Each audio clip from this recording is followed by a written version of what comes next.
Ассаламу алейкум, құрметті көрермендер. Бүгін орындалатын үш тапсырманың біріншісін бастаймыз. Бірінші тапсырма ол сәйкестендіру өту, тексеру немесе былайша айтқанда верификация өту. Естеріңізде болса, ATX биржасында да сондай өткенбіз. Верификация өту үшін, ыңғайлы болу үшін алдымен осы Bybit биржасының мобильдік қосымшасын орнатып алу керек. Ол туралы сілтемені мен осы бейнежазбаның астындағы жазбаша түрдегі нұсқаулықта көрсетемін. Немесе өзіңіздің мысалы Play Market'тен Bybit.kz деп немесе Bybit.kz немесе App Store'дан солай іздеп көрсеңіздер де болады. Мынау тұрған Bybit Crypto Trading. Менде қазір ол орнатылған, сол үшін бірден оны ашамын. Ашқан кезде көбінесе орыс тілінде ашылуы мүмкін. Бізге қазақ тілі қажет болса, оны ауыстырып алсақ болады. Сол жақтағы профильге басамыз. Содан кейін мына оң жақтағы мынау алты бұрышқа басасыз. Содан кейін мына язык деген. Соны қазақшаға ауыстырып алсаңыз болады. Бастапқы бетте міне кіру деген батырманы басамыз. Осы жерде мына өзіміздің электрондық поштамызды және құпия сөзді енгіземіз. Құпия сөзді енгізіп болғаннан кейін кіру батырмасын басамыз. Осындай әдеттегідей пазлды сұрайды. Пазлды жинауды бір бөлігі кетіп қалыпты, соны апарып орнына қоямыз. Мен биржаға кірдім. Мына бастапқы беті. Енді осы жерде сәйкестендіру өту керек. Мына сол жақтағы стрелкаға басасыз. Осы жерде жеке басын растау деген расталмаған деп жазылып тұр. Соған басамыз.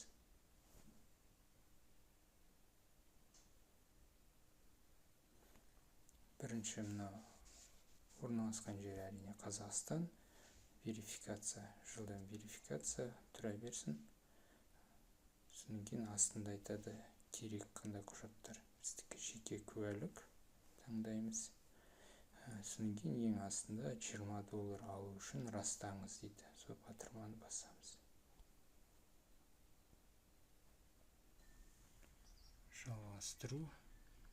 Енді суретімді түсіруді. Мына жерде ескерту. Барлық байланысты тәуекелдерге келісемін, растаймын.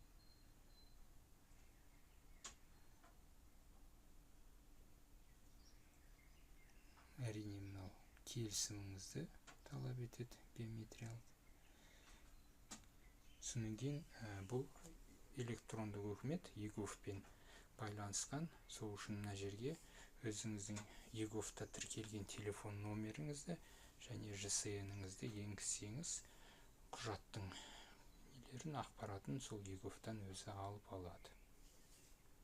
Мен өзімнің телефон номерімді және ЖСН жаздым, соны ары қарай жалғастырдым.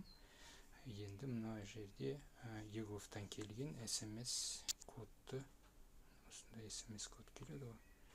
Соны ана жаққа мақұлдауды сұрап тұр.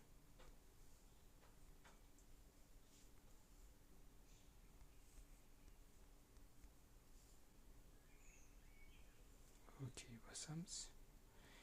Енді мына жерде камераны өзіңіздің көзіңіздің тұсыңызда ұстап тұрып, камераға түсу керек.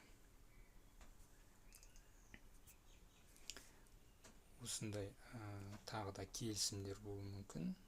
Бастайсыз да растау деп басасыз.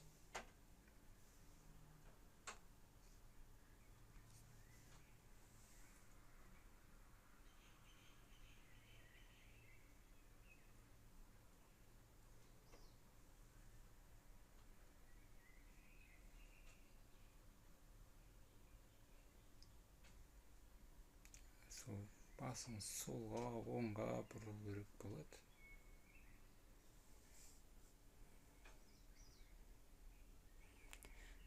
орындалды дейді. Енді верификация статусын көруімізге болады.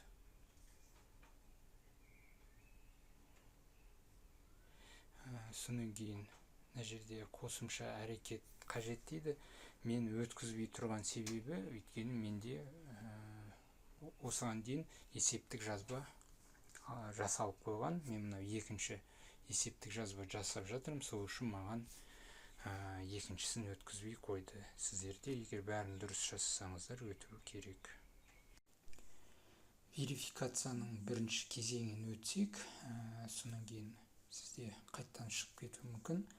Мобильдік қосымшасын биржаны қайттан қосамыз. Сөйтіп өзіміздің логин және құпия сөзімізді енгізіп кіруіміз керек. Соны кірсек, мына жерде жоғары жақта көрдіңіз, қазір тексеру немесе міне қазір растау деген мына жерде де шықты. Осы батырманы басамыз. Батырманы бассақ, енді бізден осындай сауалнама өтуді талап етеді биржа. Осы жерде мына сұрақтарға енді мен өзім ойымша жауап беремін. Сіздер өзіңіз қалауыңызша бұл жерде де жауап беру керек болады. Бары болған 6 сұрақ. Біріншісіне жауап бердім, екіншісі мысалы жұмыс істейтін, үшінші табыс көзіңіздің негізгі түрі, менде мысалы жалақы. Содан кейін мына жерде маған кішкене жақынырақ басқа кәсіби білім беру, менің ойымша. Содан кейін нақты жылдық табысыңыз, енді бұны өзіңіз білесіз. Ең төменгісі мынау 9999, $10,000 дейді. Сонан кейін келесі тағы жылдық қанша дейін инвестиция, яғни криптовалютаға салуға ойлаймыз. Бұл жерде ең төменгісі 9999. Осылай барлығын белгілеп болсаңыз, содан кейін мынау жіберу батырмасын басу керек.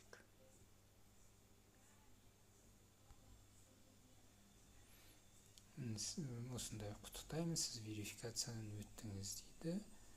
Растау батырмасын басамыз. Мына жерде тағы да осындай декларация қарап шығуды. Енді қабылдау жеке басыңыздың верификациясын өттіңіз, енді ары қарай қабылдауды баса саласыз. Растау. Міне осылай бізде верификация аяқталды.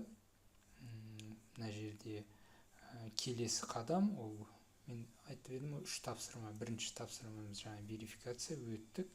Екінші тапсырма мынау $100 көлемінде биржадағы депозитіңіз толтыруыңыз керек. Ол шамамен 50.000 теңге. Келесі сабақта қалай оны толтыру керек екендігін айтатын боламын.